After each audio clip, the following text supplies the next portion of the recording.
Hello class. Sectors of Indian economy chapter 2। इसका sectors of Indian economy का division देखेंगे। 3 division हैं। First है nature of economic activity, second employment conditions और तीसरा on the basis of ownership. ये 3 division इसकी हैं इंडियन इकोनॉमी की।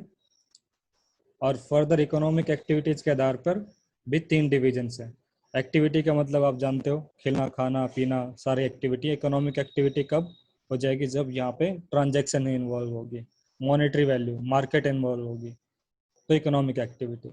इसमें 3 डिवीजन्स हैं, primary sector, secondary, tertiary. Primary sector को एग्रीकल्चर सेक्टर भी कहते हैं क्योंकि हम यहाँ पे एक्सप्लॉइट करते हैं नेचुरल रिसोर्सेज को। एग्जाम्पल एग्रीकल्चर, फार्मिंग, ठीक है, माइनिंग, डेयरिंग फार्म, ठीक है, ये सारी चीज़ आ गई। सेकेंडरी सेक्टर के अंदर आएगा जो यहाँ पे प्रोड्यूस हुआ था वो प्रोसेस होगा सेकेंडरी सेक्टर में, मैन्युफैक्चर होगा, फिनिश गुड्स बनेगी यहाँ पे, ठीक है। अब तीसरा था टर्सरी सेक्टर। टर्सरी सेक्टर को सर्विस सेक्टर भी कहा गया था क्योंकि यहाँ पे सर्विस मिलते हैं। कौन सी? जो प्राइमरी ने प्रोड्यूस करा या सेकेंडरी ने प्रोड्यूस करा, तो सपोज करो सेकेंडरी का प्रोडक्शन था वो कंज्यूमर तक ले गया। इंडस्ट्री तो खाती नहीं है कुछ, तो उसको सपोज करो बिस्किट प्रोड्यूस करे थे तो सर्विस ट्रांसपोर्ट होके कंज्यूमर तक पहुंचे। और या प्राइमरी किसान ने कोई प्रोड्यूस करा था, फार्मर ने, तो सर्विस के थ्रू, ट्रांसपोर्ट के थ्रू वो इंडस्ट्री तक आए, ठीक है। कोई भी प्रोडक्ट ले लो, माइनिंग का ले लो, एग्रीकल्चर का ले लो, ठीक है। टर्सरी के अंदर और सर्विसेज भी आती हैं, लाइक कंप्यूटर सेक्टर से रिलेटेड, आईटी, सॉफ्टवेयर वगैरह बनाना, ठीक है। तो मतलब ये भी प्रोड्यूस करता है कुछ, ऐसे मत सोचो कि सर्विस दिखती नहीं है, लेकिन वो भी एडिशन करती है वैल्यू में कंट्री की इकोनॉमी के अंदर। कुछ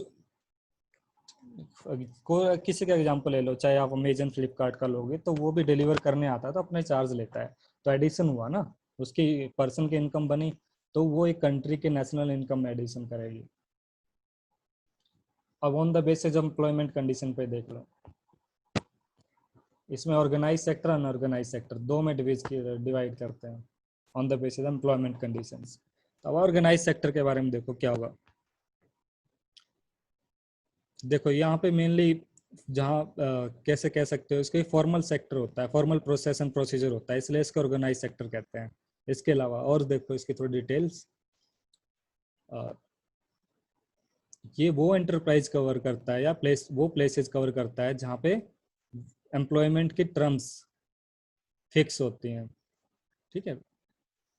terms of employment are regular and therefore people have assured work, उनके वर्क की गारंटी होती है, और they are registered by the government and have to follow its rules and regulations which are given in various laws such as Factories Act, Minimum Wage Act, Payment of Gratuity Act, ठीक है, shops and establishments act. Government ने कुछ rules regulation बनाए हुए हैं कि जैसे हमारा कंट्री गवर्न करता है ना, कुछ एक्ट्स आते हैं कि मिनिमम वेजेस एक्ट की, अगर आप किसी ऑर्गेनाइज सेक्टर में कोई एम्प्लॉय होगा पर्सन, तो उसका कितने घंटे काम करना है, 8 आवर्स करना है, उसके कितनी मिनिमम सैलरी होनी चाहिए, ठीक है। और इसके अलावा जो पेमेंट ऑफ ग्रेट्युटी है ना, ये पेंशन की, जब इसका जॉब एंड होगा, जिस भी 25 ईयर्स के बाद या जब वह 60 ईयर्स ओल्ड हो जाएगा, तब आप इसको पेंशन दोगे। ग्रेट्युटी मतलब ये होता है। इसके अलावा और क्या होती है कि जैसे कुछ अलाउंसेज वगैरह मिलते रहते हैं, लीव वगैरह में, और भी बात करेंगे इस पे आगे ऑर्गेनाइज्ड पे ही। The workers of organized sector enjoy security of employment. They are expected to work only a fixed number of hours. If they work more, they have to be paid overtime by the employer. उनको अगर कोई extra घंटे काम करने होते हैं तो वो उनको एक्स्ट्रा पैसा मिलता है उस चीज़ का। They also get several other benefits from the employers. ठीक, वो कौन से बेनिफिट्स हैं? उनको पेड लीव मिलती है, ठीक है, हॉलीडेज मिलते हैं, पेड होते हैं वो भी, प्रोविडेंट फंड मिलते हैं, ग्रेट्युटी तो मैंने बताया जो पेंशन मिलती है एंड में, और कुछ मेडिकल्स बेनिफिट मिलते हैं। इसके अलावा जो वुमेन जो प्रेग्नेंट होती है उस टाइम पे उनका मैटरनिटी लीव मिलती है, ये ऑर्गेनाइज सेक्टर में होता है। अब अनऑर्गेनाइज की बात कर लो एक बार।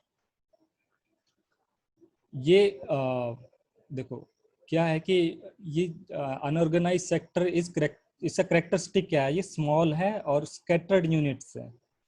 ठीक है, चाहे आप छोटे छोटे क्राफ्ट्समैन देख लो, जैसे कोई कुमार जो मटका बनाता है, ऐसे ऐसे अनऑर्गेनाइज सेक्टर होता है।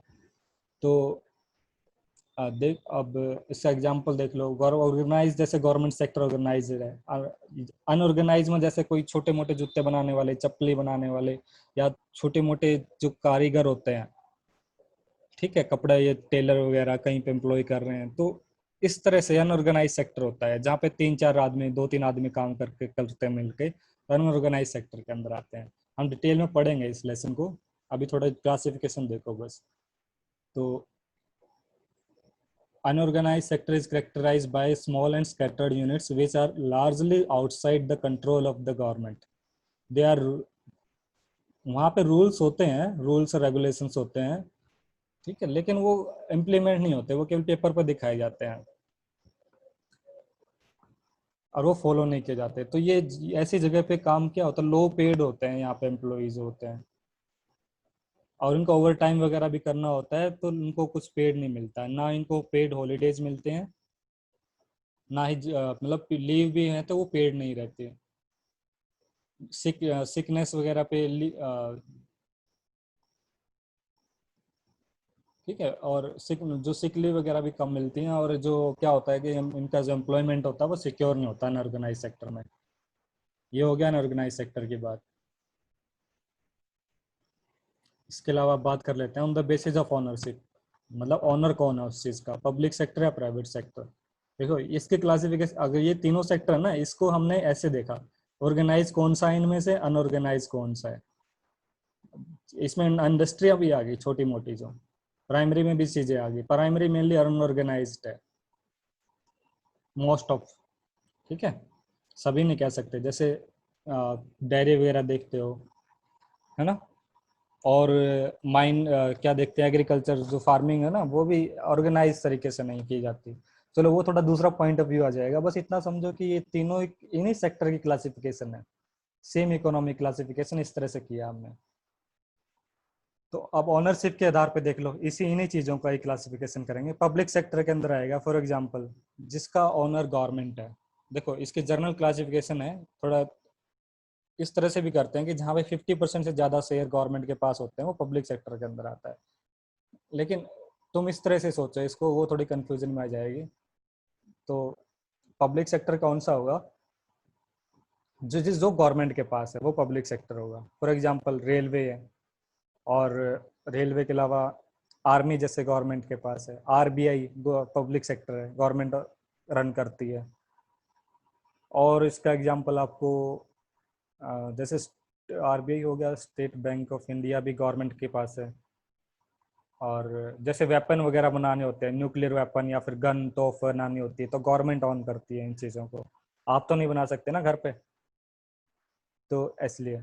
तो आगे प्राइवेट सेक्टर की दूसरा इसमें क्लासिफिकेशन ओनरशिप पे, प्राइवेट सेक्टर, इसके अंदर आएंगे जो प्राइवेट पर्सन, लाइक इसका ओनर कोई प्राइवेट पर्सन हो, फॉर एग्जांपल जियो का अंबानी ओन करता है, ठीक है, तो ये प्राइवेट सेक्टर हो गया। और एग्जांपल ले लो प्राइवेट का, तो कितना एग्जांपल ले लो आप, कोई शूज़ वगैरह बनाने की कंपनी है, या फिर शर्ट बनाने की कंपनी है, किसी अच्छे का ब्रांड का नाम ले लो, प्राइवेट सेक्टर में आएगी।